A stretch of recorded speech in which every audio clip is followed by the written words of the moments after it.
Le shilajit a des bienfaits incroyables, mais beaucoup se trompent en l'utilisant. Voici les erreurs à éviter pour en tirer le meilleur. Beaucoup se laissent séduire par des shilajites vendus à des prix bas ou des promesses trop belles pour être vraies.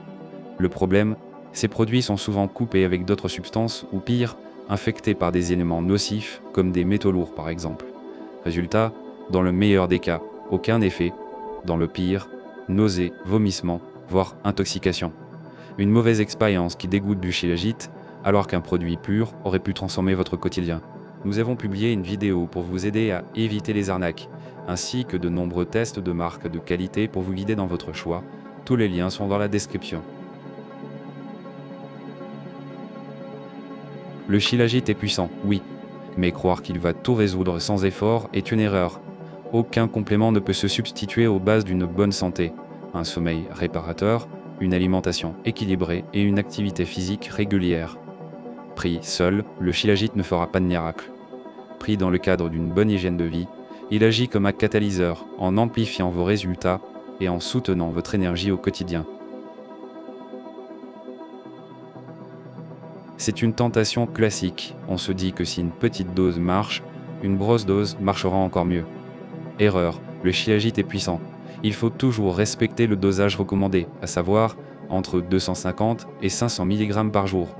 Un surdosage de shilajit n'apporterait non seulement aucun bénéfice supplémentaire, mais risquerait au contraire de provoquer des effets secondaires nocifs, comme des maux de ventre ou de tête, ou encore des vomissements. Ici, la discipline est votre meilleur allié. Suivre la dose recommandée, c'est la garantie d'effets positifs, sans mauvaise surprise. Le shilajit n'agit pas en un claquement de doigts. Ses bienfaits se construisent sur la durée. L'erreur, c'est de le prendre un jour, puis de l'oublier pendant une semaine. Et parfois de vouloir compenser en doublant la dose, ce qui amène à une deuxième erreur, celle du surdosage. Prendre une dose un jour sur 2 ou 3 ne produira pas les effets attendus du shilajit. Pour vraiment sentir ses bienfaits, il faut l'intégrer dans sa routine, comme un rituel quotidien. C'est la constance qui paye.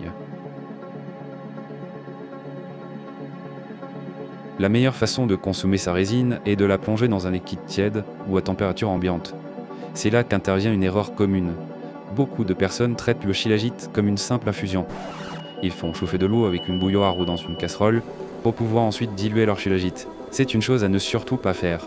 Au-dessus de 40 degrés, le shilajit se dégrade et perd la majorité de ses nutriments. Résultat, moins d'efficacité, peu ou pas d'effet, et un consommateur déçu. Certaines personnes enchaînent les cures sans jamais s'arrêter. C'est une erreur. L'organisme finit par s'habituer et le shilajit devient de moins en moins efficace. Il doit s'utiliser par cycle. Quelques semaines de cure, puis une pause pour laisser au corps le temps de se rééquilibrer. Ce rythme permet d'éviter la saturation et de garder toute l'efficacité du produit sur le long terme. Certains ajoutent leur shilajit dans du café ou du thé brûlant, des sodas sucrés, voire de l'alcool.